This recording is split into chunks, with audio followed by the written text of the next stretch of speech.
Good morning students. तो कैसे हैं आप सब। मैं साहिल रावत, आपका इंग्लिश मेंटोर, स्वागत करता हूं बच्चों आपका आज की क्लास में। तो चलते हैं सीधा क्लास की तरफ। आज का स्टूडेंट्स हमारा चैप्टर होने वाला है, इसका नाम है भोली। ठीक है, ये आप लोगों का बच्चों आज का चैप्टर है। Is it clear? भोली के बारे में कुछ बातें जान लेते हैं। फ्रॉम हर वेरी चाइल्डहुड भोली वॉज नेग्लेक्टेड एट होम। ठीक है, मतलब कहा जा रहा है कि बचपन से लेकर भोली को क्या किया जाता था, घर पे नेग्लेक्ट किया जाता था। नेग्लेक्ट करने का मतलब क्या होता है बच्चों?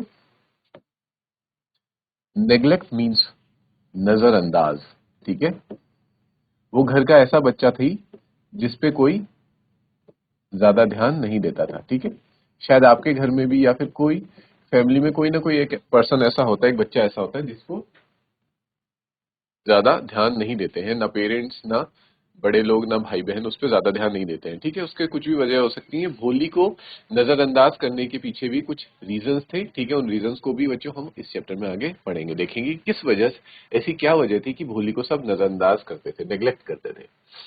Y did her teacher take special interest in her. लेकिन वो भोली की एक टीचर थी जिसने उन्हें भोली को निग्लेक्ट नहीं किया, उन्होंने क्या किया बल्कि भोली पे एक्स्ट्रा एफर्ट दिए, एक्स्ट्रा ध्यान दिया। ठीक है, स्पेशल इंटरेस्ट दिया।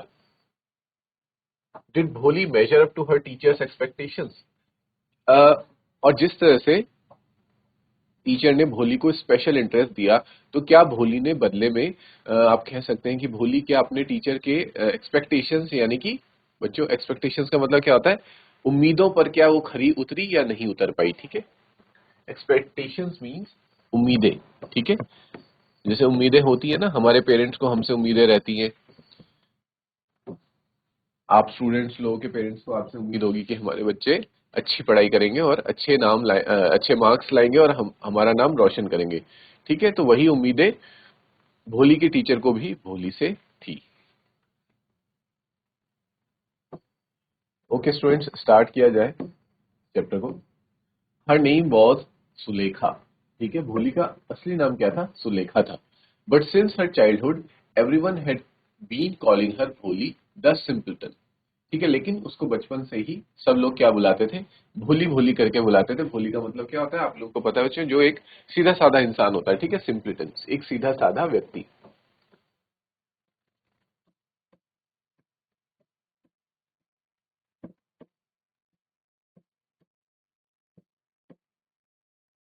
सीधा साधा व्यक्ति।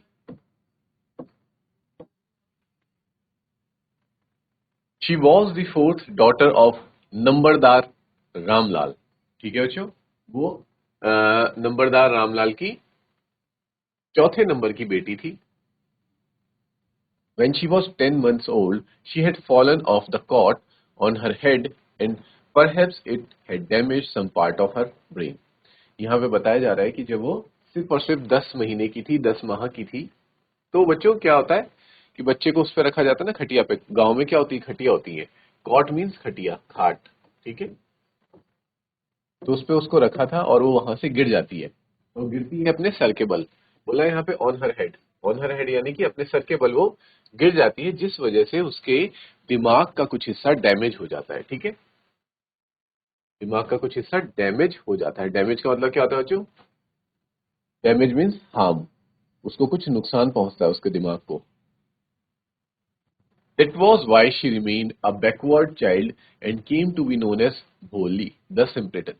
अब यहाँ पे रीजन बता रहे हैं कि क्योंकि उसका दिमाग का कुछ पार्ट डैमेज हो गया था, तो बच्चों वो कैसे बोल सकते हैं, वो थोड़ी सी ना समझ थी, मतलब उसको चीजें अच्छे से समझ नहीं आती थी।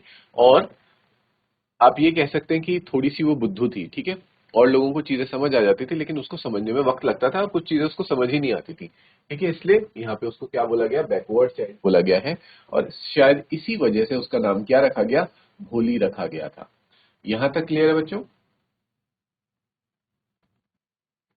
At birth the child was very fair and pretty. कह रहे हैं कि जब वो पैदा हुई थी तो उसका रंग कैसा था? बहुत ही ज्यादा फेयर कलर की वो थी। ठीक है, गोरे रंग की थी और प्रिटी थी, मतलब दिखने में बहुत सुंदर थी। But when she was 2 years old, she had an attack of smallpox। लेकिन जैसे ही वो 2 साल की हुई, उसको क्या हुआ बच्चों? स्मॉल पॉक्स हुआ। ठीक है, स्मॉल पॉक्स जिसे बोलते हैं ना कि लोकल लैंग्वेज में कि इसको माता आ गई, हाँ, तो जो छोटे छोटे दाने बन जाते हैं बच्चों के मुंह पे, उसको कहते हैं बच्चों small pox. Only the eyes were saved, सिर्फ और सिर्फ उसकी आंखें बच पाई, but the entire body was permanently disfigured by deep black pock marks. ठीक है, सिर्फ और सिर्फ उसकी आंखें बच गई, और लेकिन उसकी पूरी की पूरी बॉडी में क्या हो गया बच्चों, हमेशा के लिए काले धब्बे।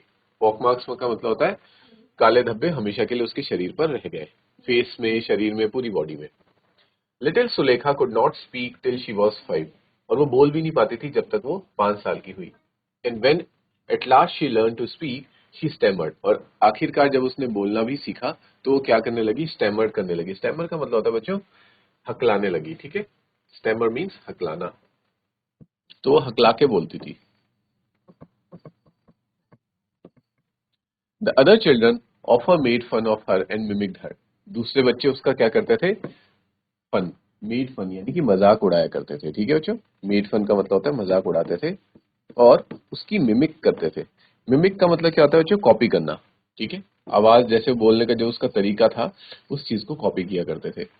As a result she talked very little, और इसी वजह से वो बहुत कम बोला करती थी, क्योंकि लोग उसका मजाक बनाते थे। रामलाल हैड 7 चिल्ड्रन, रामलाल के कुल मिला के 7 बच्चे थे, 3 सन्स, जिसमें से कि 3 बेटे थे और 4 बेटियां थी। And the youngest of them was भोली, और सबसे छोटी उनमें से कौन थी, भोली थी। It was a prosperous farmer's household and there was plenty to eat and drink. ठीक है, ये कह रहे हैं कि जो उसके फादर थे रामलाल जो थे वो प्रॉस्पेरस थे, मतलब धनी व्यक्ति थे वो एक। ठीक है, प्रॉस्पेरस का मतलब होता है वो एक धनी व्यक्ति थे, ऐसा नहीं है कि वो गरीब फैमिली से थे। ठीक है, तो धनवान थे वो, और इसलिए उनको कभी खाने और पीने की कुछ भी कमी नहीं थी। Is it clear? All the children except Bholi were healthy and strong, और सभी बच्चे भोली को छोड़कर कैसे थे, हेल्दी थे। ठीक है, बहुत ही ज्यादा हेल्दी, तंदुरुस्त थे और मजबूत थे, स्ट्रॉन्ग थे। The sons had been sent to the city to study in schools and later in colleges, और जो लड़के थे उनको पास की सिटी में पढ़ने के लिए भेजा गया। ठीक है, और उसके बाद स्कूल में भेजा गया, और स्कूल के बाद कॉलेजेस वगैरह में उनको भेजा गया। Of the daughters, Radha the eldest had already been married. अब बेटियों की अगर बात करें तो सबसे बड़ी बेटी थी कौन, राधा। ठीक है, सबसे बड़ी बेटी राधा की पहले ही शादी कर दी गई थी। The second daughter Mangala, marriage had been settled, and when that was done Ramlal would think of the third Champa. Mangala की जो मैरिज है वो पहले से ही क्या कर दी गई है बच्चों, सेटल कर दी गई है, मतलब उसकी मैरिज होने वाली है। और जैसे जैसे ही मंगला की मैरिज हो जाएगी तो रामलाल अपनी थर्ड बेटी चंपा की शादी भी करवा देंगे। They were good looking healthy girls and it was not difficult to find bridegrooms for them. वो कैसी थी, सबकी सब लड़कियां दिखने में सुंदर थी, हेल्दी थी, ठीक है, तंदुरुस्त थी। इट वॉज, और उनके लिए एक ब्राइड ग्रूम क्या होता है बच्चों, दूल्हा।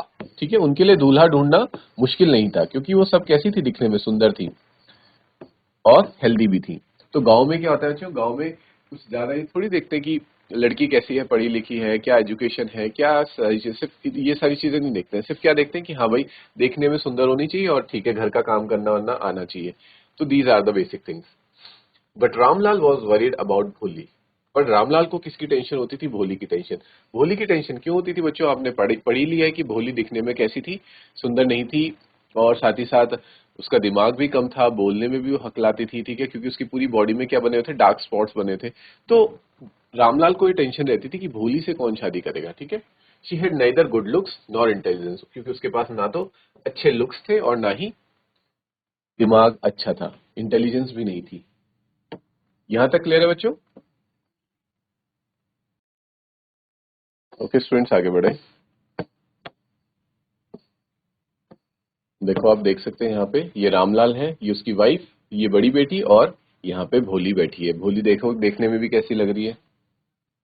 तो इस सीन से आप अंदाजा लगा सकते हैं कि किस तरीके से भोली को फैमिली में नेग्लेक्ट किया जाता है।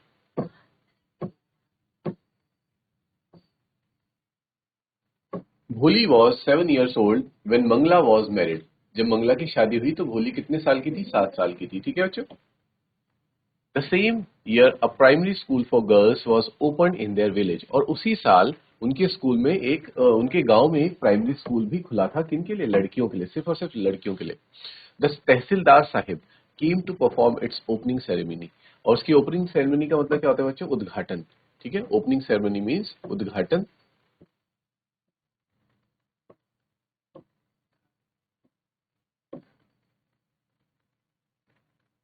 याद रखेंगे आप, ओपनिंग सेरेमनी होता है उद्घाटन। ठीक है, उसकी ओपनिंग करने को कौन आ रखे थे? तहसीलदार साहब आ रखे थे।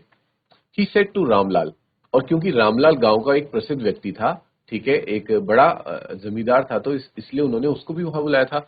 और उन्होंने रामलाल को कहा, as a revenue official you are the representative of the government in the village, कि तुम क्या हो?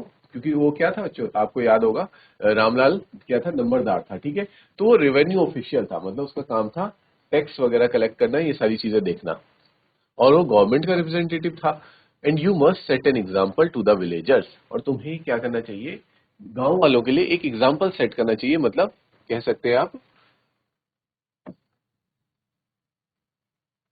कि एक उदाहरण साबित करना चाहिए। ठीक है, एग्जाम्पल सेट करना मतलब एक उदाहरण सामने रखना चाहिए, कि ताकि तुम्हें देख करके गांव के लोग भी तुमसे कुछ सीख सके। You must set your daughters to school, तुम्हें अपनी लड़कियों को स्कूल में भेजना चाहिए, क्योंकि जब ऐसा होता है ना बच्चों, गांव के जो बड़े लोग होते हैं, यानी कि मुखिया होते हैं, जो भी होते हैं, अगर वो कोई काम करते हैं तो बाकी लोग भी उस चीज को फॉलो करते हैं। ठीक है, और इससे पहले उनके गांव में लड़कियां पढ़ने नहीं जाया करती थी। उनके गांव में पहली बार एक गर्ल्स के लिए स्कूल खुला था। ठीक है, तो शायद वहां पे लोग अपनी बेटियों को ना भेजते, तो इसीलिए तहसीलदार साहब ने नंबरदार रामलाल को कहा कि तुम सबसे पहले तुम अपनी बेटियों को स्कूल भेजो। अब तुम भेजोगे तो तुम्हें देख करके दूसरे गांव के लोग भी अपनी बेटियों को भेजना शुरू करेंगे। ठीक है, इसलिए वो तहसीलदार साहब रामलाल से ऐसा कहते हैं कि तुम अपनी बेटियों को स्कूल भेजो और लोगों के लिए एक उदाहरण सामने रखो, एग्जाम्पल सेट करो। That night when Ramlal consulted his wife she cried, are you crazy? If girls go to school who will marry them? और रात को आके रामलाल ये बात अपनी वाइफ के साथ डिस्कस करता है कि तहसीलदार साहब ने ऐसा बोला है कि हमें अब अपनी बेटियों को स्कूल भेजना पड़ेगा। तो इस पे उनकी जो वाइफ होती है वो चिल्लाती है। ठीक है, और क्या कहती है कि क्या तुम पागल हो गए हो? अगर हम अपनी लड़कियों को स्कूल भेजेंगे तो उनसे शादी कौन करेगा? ठीक है बच्चों, but Ramlal had not the courage to disobey the tehsildar. भले ही रामलाल की वाइफ इस बात पे एग्री नहीं करती थी, लेकिन रामलाल के अंदर इतनी हिम्मत नहीं थी कि वो तहसीलदार के ऑर्डर को डिसोबे कर सके, मतलब उनकी कही भी बात का अनादर कर सके। ठीक है, अगर तहसीलदार ने कह दिया कि तुम्हें भेजना है तो उन्हें भेजना ही पड़ेगा। At last his wife said, I will tell you what to do, send Bholi to school. फिर लास्ट में उनकी वाइफ क्या कहती है कि एक काम करो, सब लड़कियों को मत भेजो, तुम सिर्फ और सिर्फ भोली को भेजो, क्योंकि उन्हें ऐसा लग रहा होता है कि भोली से शायद वैसे भी कोई शादी नहीं करने वाला है, तो इसको इससे बढ़िया है कि स्कूल ही भेज देते हैं। ठीक है, as it is there is little chance of her getting married. देखो वही बात कह रही है, क्योंकि उसकी शादी होने की बहुत कम चांसेस है। और आपको पता है बच्चों क्यों कम चांसेस है? क्योंकि एक तो उसके शरीर में क्या है, पूरे दाने ही दाने हैं, काले धब्बे, और ऊपर से वो दिमाग से भी थोड़ा कम है। विद हर अगली फेस, उसकी मदर सोचो, उसकी खुद की मदर, भोली की मदर उसको क्या कह रही है कि शी हैज अ अगली फेस। अगली मतलब बदसूरत शक्ल है उसकी। तो इससे आप अंदाजा लगा सकते हैं कि बच्चों कैसा ट्रीटमेंट होता था भोली के साथ खुद की ही फैमिली में। एंड लैक ऑफ सेंस, और सेंस की भी कमी है भोली के अंदर। Let the teachers at school worry about her, तो कहते हैं कि हम क्यों टेंशन लें, जो स्कूल में जो टीचर्स हैं उनको भोली की टेंशन लेने देते हैं हम। ठीक है, the next day Ramlal caught भोली by the hand and said, "Come with me." अगले दिन रामलाल भोली को हाथ से पकड़कर कहाँ ले जाते हैं? स्कूल ले जाते हैं, और बोलते हैं मेरे साथ चलो। और देखो बच्चों, आने वाले टाइम में यही चीज भोली के लिए सबसे बेस्ट होने वाली है। ठीक है, उसके पेरेंट्स तो उसको मजबूरी में वहां भेज रहे हैं, क्या बोलते हैं, स्कूल भेज रहे हैं, लेकिन ये जो डिसीजन है ये भोली के लिए क्या एक वरदान साबित होने वाला है। आप देखते रहना। ठीक है, और यहीं से आप लोगों को भी पता चलेगा बच्चों स्कूल जाने की कितनी इंपॉर्टेंस है लाइफ में। ठीक है, इसलिए जिन बच्चों का स्कूल जाने का मन नहीं करता, जो ये चाहते हैं ना कि घर में रह के ही खेलें, ये सब करें, टाइम पास करें, तो वो इस चैप्टर को पढ़ करके सीख पाएंगे कि स्कूल का हमारी लाइफ में कितना ज्यादा इंपॉर्टेंस है। स्कूल का और हमारे टीचर्स का, हमारे जो अध्यापक हैं वो हमारे लिए कितने बड़े हैं। ऐसे ही नहीं बच्चों, गुरु को एक भगवान की उपाधि दी गई है। ठीक है, गुरु को क्या बोला जाता है? गुरु ब्रह्मा। ठीक है, गुरु को ब्रह्म से कंपेयर किया गया है सिर्फ और सिर्फ इस वजह से क्योंकि गुरु के अंदर वो कैपेबिलिटी है, वो काबिलियत है कि वो अपने शिष्य का जीवन बदल सकता है। भोली वॉज फ्राइटेंड, अब देखो भोली बेचारी भोली थी। ठीक है, तो शुरू में शी वॉज फ्राइटेंड, फ्राइटेंड का मतलब होता है बच्चों डर गई वो कि मुझे कहाँ ले जा रहे हैं। ठीक है, क्योंकि उसके अंदर भी इतनी समझ नहीं थी कि उसको पता चले कि स्कूल क्या होता है, स्कूल जाकर क्या सीखते हैं, क्या क्या चीजें हैं। ठीक है, she did not know what a school was like. वही बात कि उसको पता ही नहीं था कि स्कूल क्या है। देखो इस तरह से रामलाल अपनी बेटी भोली को स्कूल ले जा रहे हैं हाथ पकड़ करके। She remembered how a few days ago their old cow Lakshmi had been turned out of the house and sold. उसको क्या लग रहा है कि क्योंकि बच्चों उसके पास थोड़ा दिमाग कम है, सेंस कम है, ठीक है, तो चीजें समझ नहीं पाती है। उसको ऐसा लग रहा है कि कुछ दिन पहले पापा जैसे हमारी गाय लक्ष्मी को ले गए थे और उसको जाके बेच दिया था, शायद कहीं मुझे भी ऐसे ही ले जा रहे हैं और मुझे भी कहीं बेच देंगे। ठीक है, No, no, she shouted in terror and pulled her hand away from her father's grip. तो इस वजह से चिल्लाती है कि नहीं नहीं मुझे नहीं जाना। ठीक है, shouted in terror, terror का मतलब बच्चों वही है डर में, डर की वजह से चिल्लाती है और अपने हाथ को अपने फादर की ग्रिप से खींच लेती है। What's the matter with you, you fool? उसके फादर देखो चिढ़ के बोलते हैं कि बेवकूफ, तुम्हारे साथ क्या प्रॉब्लम है, क्यों नहीं जा रही हो? Shouted Ramlal, I am only taking you to school, मैं तुम्हें सिर्फ और सिर्फ स्कूल ही ले जा रहा हूँ।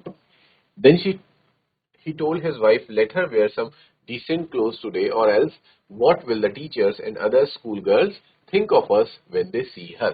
ठीक है, तो रामलाल अपनी वाइफ से कहते हैं कि आज के दिन इसको कुछ अच्छे कपड़े पहना लो, वरना क्या होगा कि जो स्कूल में जो टीचर्स हैं, बाकी के लोग हैं, बाकी बच्चे हैं, वो हमारे बारे में क्या सोचेंगे। ठीक है, तो उनको भोली की चिंता नहीं है कि भोली को के बारे में लोग क्या सोचेंगे। वो उसको सिर्फ अच्छे कपड़े इसलिए पहना रहे हैं कि लोग हमारे बारे में क्या सोचेंगे। और आज से पहले बच्चों कभी भी भोली को अच्छे कपड़े पहनाए नहीं गए थे। ठीक है, भोली को सिर्फ और सिर्फ क्या पहनाते थे, जो उसके भाई बहनों की जो बचे हुए कपड़े होते थे, पुराने कपड़े होते थे, वही भोली को पहनाने के लिए दिए जा रहे थे। पहली बार भोली के लिए नए कपड़े बनाए जाते हैं।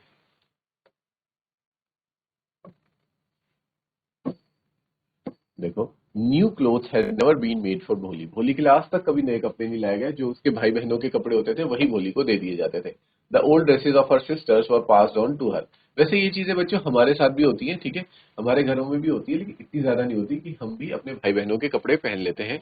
ठीक है, जो छोटे हो जाते हैं या फिर जो छोटे भाई बहन होते हैं वो अपने बड़े भाई बहनों के कपड़े तो पहनते ही हैं। No one care to mend और वॉश हर क्लोथ्स। और कोई भी उसके ना तो कपड़े धोता था या फिर कहीं से वो फट जाते थे तो उनको सिलता था। But today she was lucky. लेकिन आज वो लकी थी कि उसको एक क्लीन ड्रेस मिल रही थी पहनने के लिए, which shrunk after many washing and no longer fitted Champa. और वो भी किसकी, ऐसा नहीं कि उसके लिए नई ड्रेस बनाई गई, वो चंपा की ही ड्रेस थी। ठीक है, और बार बार वॉश करने की वजह से कपड़े क्या हो जाते हैं बच्चे, सिकुड़ जाते हैं ना, तो सिकुड़ के छोटी हो गई थी और इस वजह से उसे होली को पहनाया जा रहा था। She was even bathed and oil was rubbed into her dry and matted hair. उसको बहुत बहुत टाइम बाद नहलाया जा रहा था और उसके बालों में तेल भी लगाया गया। Only then did she begin to believe that she was being taken to a place better than her home. और जब ये सारी चीजें की जा रही थी कि उसको अच्छे कपड़े पहना रहे थे, उसके बाल धो रहे थे, उसको नहला रहे थे, तब उसको ऐसा महसूस हुआ कि नहीं, मुझे शायद कहीं अच्छी जगह ले जा रहे हैं और जो जगह मेरे घर से तो काफी अच्छी होने वाली है। ठीक है बच्चों, फिर जाके उसको विश्वास आता है। ओके स्टूडेंट्स, आगे बढ़ते हैं। When they reached the school, the children were already in their classrooms. Ramlal handed over his daughter to the headmistress. जैसे ही वो स्कूल पहुंचे, पहले बाकी सारे बच्चे पहले से ही क्लासरूम में बैठे हुए थे। रामलाल ने अपनी बेटी को किसको हैंड ओवर कर दिया, हेडमिस्ट्रेस, जो वहां की हेडमिस्ट्रेस थी यानी कि प्रिंसिपल थी, उनको हैंड ओवर कर दिया। हैंड ओवर मतलब उनके भरोसे छोड़ दिया। Left alone the poor girl looked about her with fear laden eyes. ठीक है बच्चों, अब जब क्योंकि वो अकेली महसूस कर रही थी कि उसके पापा उसे छोड़ के चले गए थे, तो उसके फिर से उसको डर सताने लगा, उसकी आंखों में वो डर दिख रहा था। There were several rooms and in each room girls like her squatted on mats. School में क्या थे, बहुत सारे कमरे थे और बहुत सारे कमरों में उसी जैसी लड़कियां बैठी हुई थी और नीचे बैठ के, स्क्वाटेड का मतलब है बच्चों नीचे बैठ करके। ठीक है, वहां पे उस वक्त उनके कोई टेबल चेयर वगैरह नहीं थे, वो लोग नीचे बैठे हुए थे मैट्स में और नीचे बैठ के पढ़ रहे थे। रीडिंग फ्रॉम बुक्स और राइटिंग ऑन स्लेट्स। ठीक है, बुक से वो रीड कर रहे थे और स्लेट्स में वो अपनी स्लेट से लिख रहे थे। ठीक है, तो ये जो स्टोरी है बच्चों, थोड़े काफी पहले टाइम की है। ठीक है, जिस वक्त टेबल चेयर नहीं होते थे और पेन कॉपी वगैरह नहीं हुआ करती थी, उस वक्त क्या होती थी बच्चों, स्लेट्स वगैरह होती थी। The headmistress asked Bholi to sit down in a corner in one of the classroom. Headmistress ने भोली को बोला कि तुम एक कोने में जाकर के बैठ जाओ.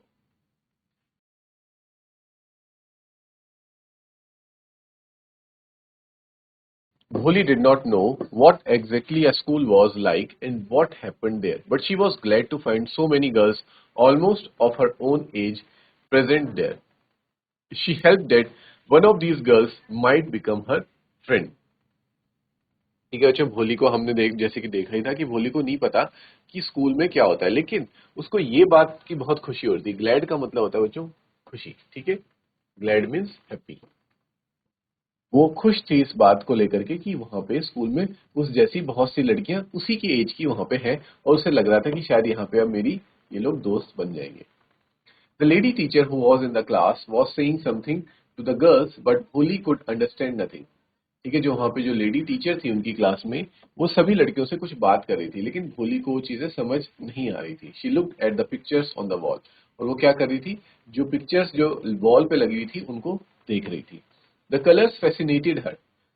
कलर्स फैसिनेटेड का मतलब होता है बच्चों, उन्होंने जो कलर्स वहां पे पिक्चर्स में थे वो उसको फैसिनेट कर रहे थे, यानी कि उसका ध्यान अपनी ओर आकर्षित कर रहे थे. ठीक है, ध्यान आकर्षित करने वाले थे, या फिर आप कह सकते हैं कि लुभावने लग रहे थे. ठीक है, लुभावने भी आप कह सकते हैं. जो चीज अच्छी लगती है उसको बोलते हैं फैसिनेट करना.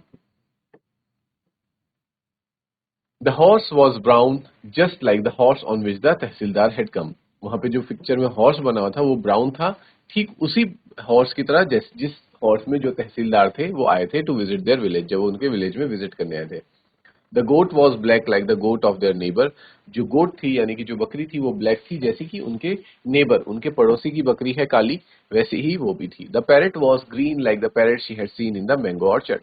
और पैरेट्स भी कैसे थे, वैसे ही ग्रीन थे, हरे रंग के तोते थे, जैसे कि उसने ऑर्चर्ड में देखे थे. ऑर्चर्ड यानी कि बच्चों बगीचे में. ठीक है, मैंगो के बाग में. And the cow was just like their Lakshmi. और जो वहां पे काउ बनी थी वो ठीक कैसी थी, जैसे कि उनके पास काउ थी जिसका नाम लक्ष्मी था. एंड सडनली भोली notice that the teacher was standing bye her side. और तुरंत भोली ने इस बात को नोटिस किया कि जो टीचर है वो उसके बगल में आके खड़ी हो रखी है, स्माइलिंग एट हर. और उसको देख के क्या कर रही है, स्माइल कर रही है. ठीक है, मुस्कुरा रही है. What's your name little one. और वो उससे पूछती है कि तुम्हारा नाम क्या है बेटा. और भोली क्या बोलती है, भ भ भ ऐसे करती है. जैसे स्टेमर हमने पढ़ा था ना कि भोली को बोलना भी सही से नहीं आता, वो हकलाती है, हड़बड़ाती है बोलते हुए, तो वो अपना नाम अच्छे से नहीं बोल पाती है. She could stammer no further than that. और उससे आगे वो बोल नहीं पाई. Then she begin to cry. और उसको ऐसा लगा कि मैं अपना नाम नहीं बोल पा रही हूँ, और उसको अजीब सा महसूस हुआ और वो रोने लग गई. And tears flowed from her eyes in a helpless flood. और उसके आंखों से आंसू बहने लगे, जैसे कि कोई कहते हैं ना गंगा जमुना की धारा बहने लगी, कुछ उसी तरीके से उसके आंसू बहते चले गए. She kept her head down as she sat in her corner. और उसने अपना सर नीचे कर लिया और कॉर्नर में जैसे वो बैठी हुई थी. Not daring to look up at the girls who she knew. और वो दूसरी लड़कियों को नहीं देख रही थी, क्योंकि उसको ऐसा लग रहा था कि शायद अब मेरी बेइज्जती हो चुकी है सबके सामने. Were still laughing at her. और सबकी सब लड़कियां उस पर हंस भी रही थी. When the school bell rang, all the girls scurried out of the classroom. और जैसे स्कूल की घंटी बजी, सारी की सारी लड़कियां scurried out मतलब होता है बच्चों, जैसे बेल बजने पे आप भी अपनी क्लास से बाहर भागते हैं ना, उसी को कहेंगे scurried out, बाहर भागना. ठीक है, टू रन भी कह सकते हैं आप. ठीक है, but Bholi dare not leave her corner. लेकिन भोली की ये हिम्मत नहीं हुई. डेयर का मतलब होता है हिम्मत नहीं हुई कि वो अपने कॉर्नर से उठ के बाहर जा पाए. ठीक है, वो अभी भी क्या हो रखी थी, उस सदमे से बाहर नहीं आ रखी थी. हर हेड स्टिल लोअर्ड. और उसने अपना सर अभी भी नीचे कर रखा था. She kept on सोबिंग. और अभी भी वो, सोबिंग का मतलब होता है बच्चों सिसक सिसक के रो रही थी. ठीक है, सोबिंग means सिसकना.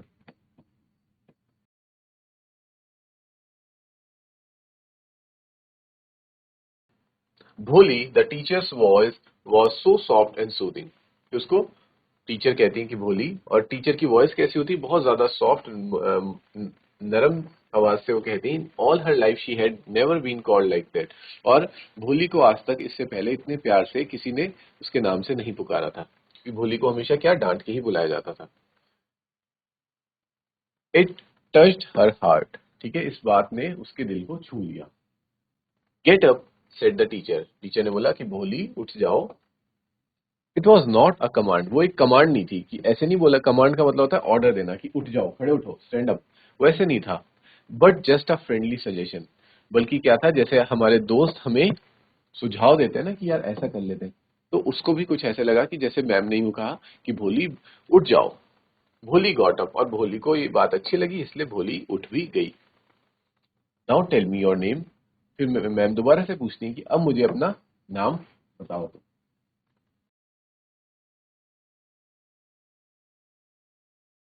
Sweat broke out over her whole body, sweat का मतलब होता है बच्चों पसीने, ठीक है। तो फिर से जब उसे नाम बोलने के लिए कहा गया तो उसके शरीर से पसीने आने लगे, ठीक है, पसीने छूटने लगे। क्यों? क्योंकि वो फिर से घबरा गई। Would her stammering tongue again disgrace her, कि उसे ये लगा कि जो मेरी टंग जो स्टेमर होती है, अटकती है, क्या उसकी वजह से मैं फिर अपना नाम नहीं ले पाऊंगी और मेरा मजाक बनेगा। डिस्ग्रेस का मतलब होता है बच्चों मजाक बनेगा, ठीक है, मजाक, या फिर मजाक उड़ना या फिर मजाक बनना, कुछ भी आप समझ सकते हैं, ठीक है। For the sake of this kind woman, however she decided to make an effort, लेकिन उसे लगा कि क्योंकि उसको जो टीचर थी वो बहुत अच्छी लग रही थी, तो उसे भोली को ये लगा कि क्योंकि मैम ने मुझे इतने प्यार से पूछा है, तो मैं इनको अपना नाम बताने की कोशिश करती हूँ, एक एफर्ट करती हूँ। एफर्ट का मतलब है बच्चों कोशिश, ठीक है, वो कोशिश करती है अपना नाम फिर से बताने के। She had such a soothing voice she would not laugh at her, और उसको ये भी पता था कि जो मैम है उनकी इतनी अच्छी वॉइस है, और अगर मैं गलत बोलती भी हूँ तो ये मेरे पे नहीं हंसेंगी, ठीक है बच्चों। तो आज हम इस चैप्टर को यहीं पे क्लोज करते हैं, ठीक है, क्लास आज यहीं एंड करेंगे। नेक्स्ट क्लास में कल हम इस चैप्टर को आगे कंटिन्यू करेंगे बच्चों। टिल देन जहां तक आपको पढ़ाया आप अच्छे से उसको रिवाइज करेंगे। ओके बच्चों, मिलते हैं कल नेक्स्ट क्लास में। Have a good day, thank you students.